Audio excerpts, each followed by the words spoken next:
വാങ്ങിച്ചതാണ് ഈ മുളക്. അപ്പോൾ നമ്മുടെ നാട്ടിലൊക്കെ ഇത് അവൈലബിൾ ആണോ എന്നറിയില്ല. ഇല്ലയെന്നുണ്ടെങ്കിൽ ചില ആളുകളൊക്കെ ക്യാപ്സിക്കം വെച്ചിട്ട് ചെയ്യുന്നത് കണ്ടിട്ടുണ്ട്. അപ്പോൾ റെഡ് ക്യാപ്സിക്കം ആണെന്നുണ്ടെങ്കിൽ ആ ഒരു പാപ്രിക്കയുടെ റെഡ് കളർ കിട്ടുള്ളൂ. അപ്പോൾ അങ്ങനെ വേണമെന്നുണ്ടെങ്കിൽ ഒന്ന് ട്രൈ ചെയ്ത് നോക്കാവുന്നതാണ്. അപ്പോൾ സംഭവം ആ സെയിം ടേസ്റ്റ് തന്നെയാണ്, ക്യാപ്സിക്കത്തിൻ്റെ ഒക്കെ സെയിം ടേസ്റ്റാണ്. അപ്പോൾ പാപ്രിക്ക കിട്ടുന്നുണ്ടെങ്കിൽ എങ്ങനെ ഉണക്കിയെടുക്കാം എന്നുള്ളതാണ്, ഉണക്കിയിട്ട് ഉള്ളതിൻ്റെ വീഡിയോ ആണ്. അപ്പോൾ അതിന് വേണ്ടിയിട്ട് ഇതാ ഞാൻ ഓരോ മുളകും ഇതുപോലെ ചെറിയ രീതിയിൽ ഇങ്ങനെ ചെറിയ കഷ്ണങ്ങളാക്കിയിട്ട് അരിഞ്ഞെടുക്കുന്നുണ്ട്.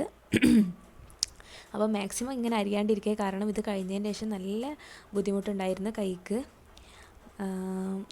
അപ്പോൾ സാധാ പോലെ തന്നെ മുഴുവനായിട്ട് ഉണക്കാൻ വെച്ചാൽ മതി. പക്ഷെ അങ്ങനെ ഉണക്കുമ്പോൾ കുറച്ച് കൂടുതൽ ദിവസം ഇടേണ്ടി വരുന്നുള്ളൂ. ഇതാകുമ്പോൾ പെട്ടെന്ന് നമുക്ക് കുറച്ച് ദിവസം കൊണ്ട് തന്നെ നല്ല രീതിയിൽ തന്നെ ഉണക്കി കിട്ടും. അപ്പോൾ ഞാനെല്ലാം ഇതേപോലെ ചെറുതായിട്ട് മുറിച്ചിട്ടാണ് ഉണക്കാൻ വെക്കുന്നത്. 2 ബോക്സായിരുന്നു കൊണ്ടുവന്നിട്ടുണ്ടായിരുന്നത്. അതിൽ ഒരു ബോക്സ് ഇതുപോലെ മുറിച്ചിട്ട് ഉണക്കിയിട്ടുണ്ടായിരുന്നു, ഒരു ബോക്സ് അതേപോലെ തന്നെയാണ് ഉണക്കിയത്.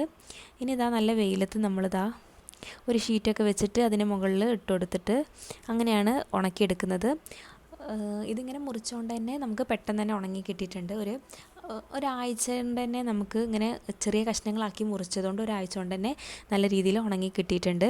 ഇതാണ് നമ്മൾക്ക് ഉണങ്ങിയ രൂപം ഇതാണ്.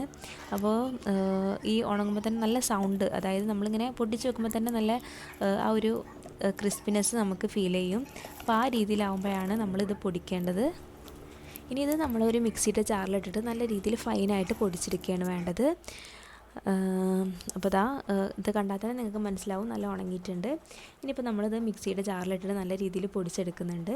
ഇനി പൊടിച്ചത് നമുക്ക് ഒരു അരിപ്പ വെച്ചിട്ട് ഇതുപോലെ അരിച്ചിട്ട് മാറ്റണം.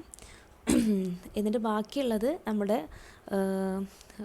അങ്ങനെ പൊടിഞ്ഞ് കിട്ടാത്തത് മിക്സിയുടെ ജാറിൽ ഒന്നും കൂടി ഇട്ടിട്ട് നല്ല ഫൈനായിട്ട് തന്നെ പൊടിച്ചെടുക്കുക.